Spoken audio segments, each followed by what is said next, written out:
welcome back to XI Tuning. This is going to be a relatively short video on tuning and HP tuners, but it's very important. These are two extremely important tools in order for tuning your supercharged Hemi. This is my tune, and this is how I do it on my 2017 Dodge Challenger RT that I daily drive on the regular. Short backstory, I am, a couple different details. I'm running the factory bottom end. I'm also running water meth injection. The reason I run water meth injection is a little bit of a safety net, and two, being down in Louisiana, it gets very, very hot. So any little bit of extra is a good thing. And actually, probably the biggest benefit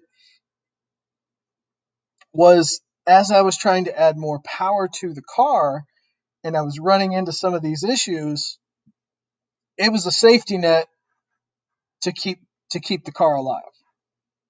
So water meth injection, I definitely recommend it. So let's start out with the very first tool. The first tool is, you'll probably notice in your base tune or your factory tune, if you're just doing this thing fresh without, you bought a used supercharger and you don't have the tune, you don't want to pay somebody else to do it. More power to you. Got to send it.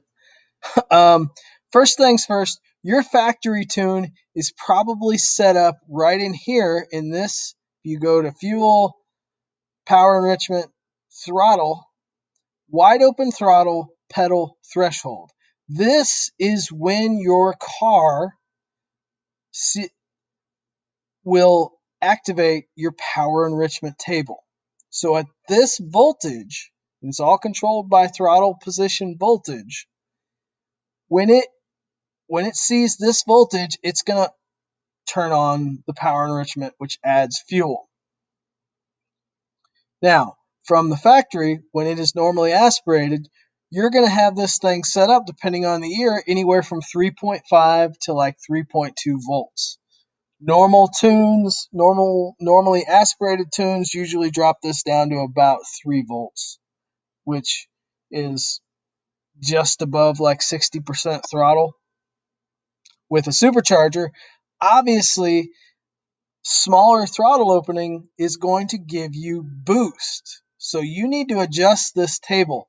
I think my other tune, the base tune from Magnuson even left it alone because Magnuson has a restrictor in the supercharger which allows it to be very laggy. When you remove that, you obviously need to adjust this table.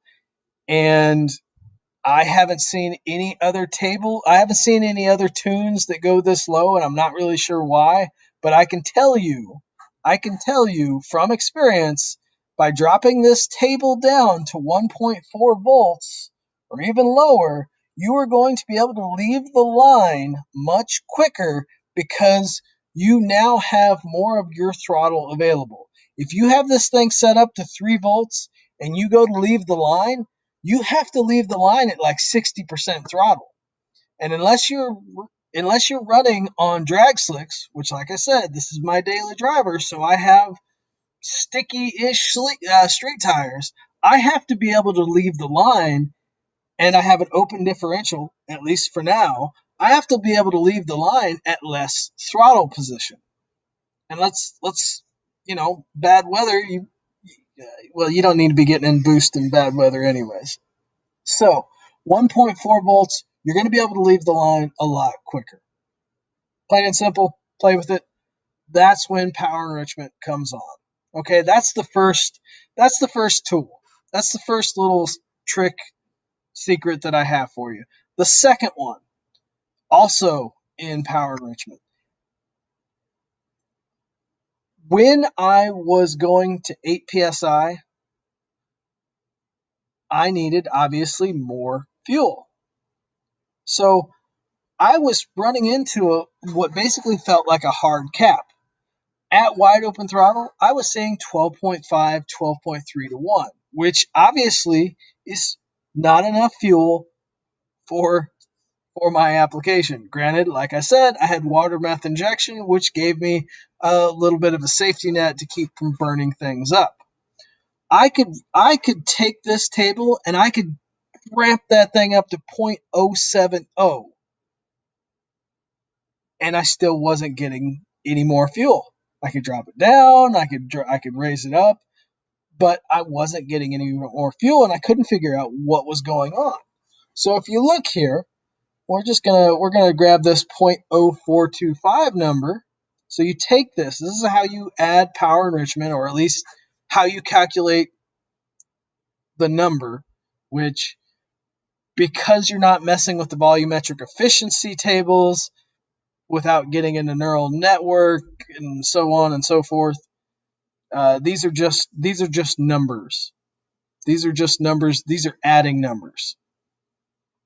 So that 0.0425, you have to add that number to the stoichiometric number, which is 0.0720, which gives you a number 0.1145. Okay, that you divide 1 by 0.1145. That's going to give you the commanded air fuel ratio. And when you're in the data log portion, you'll see what your commanded air fuel ratio is. We can make it as difficult as you want, but so my commanded air fuel ratio is 0.1145. Or if I was in here and I commanded 0.070, okay, which would give me a overall commanded air fuel ratio of 0.142. Well, there was a hard cap. It didn't matter how much I was asking for in this table, it wouldn't allow me to get any more air, or it wouldn't give me any more air fuel ratio. And I was banging my head against a wall trying to figure out where this cap was at. Well, here it is. This is tool number 2, fuel air limit table. Now, the reason why it took me a while to find this was because of this label right here, alcohol composition, which to me seems mislabeled. And I'm sure somebody can tell me why I'm wrong, and I welcome that. But this is the factory table. This is what was in my bass tune. This was in many different tunes that I looked up while I was trying to figure out what in the world was going on. And I have Hellcat injectors. I have a Hellcat fuel pump. So there was no reason why I was running out of fuel. Obviously, there was a cap, and this is the table that caused it. So take a look at this. ECM 34200 fuel air ratio max. Max, that's your number. Look at that, 1080. And I'm asking for 1145. But I can't get that. I'm only getting up to 1080, which is significantly different from what I'm requesting. So that's tool number 2. You need to bump these tables up, especially if you're going to E85 or above 8 psi of boost. You got to bump this table up, because if not, you're going to cap out, and you're going to run into a lean situation no matter how much fuel you're asking for in the power enrichment table. If your fuel air max isn't bumped up, you're just going to be treading water. I know, because I did it for quite a while, banging my head against the wall. So that's it. Those are the 2 main tools that I have for you. They work for me. My car is running extremely well. I'm very happy with it. As happy as one can be without, having even more boost. But a forged bottom end is obviously required to really go above that. I'm sure I could push 10 if I could find the right pulley. So anyways, those are the 2 tools. Use them wisely. If you want to see the rest of my tune, we can go through that. If we want to talk superchargers, we can do that. But those are two major tools that helped me create an extremely good running, fast car at 8 psi. And even at 6 psi, I would definitely look at lowering your wide open throttle threshold. So, if you have any questions, let me know down in the comments, and we'll catch you next time on XI Tuning. Thank you.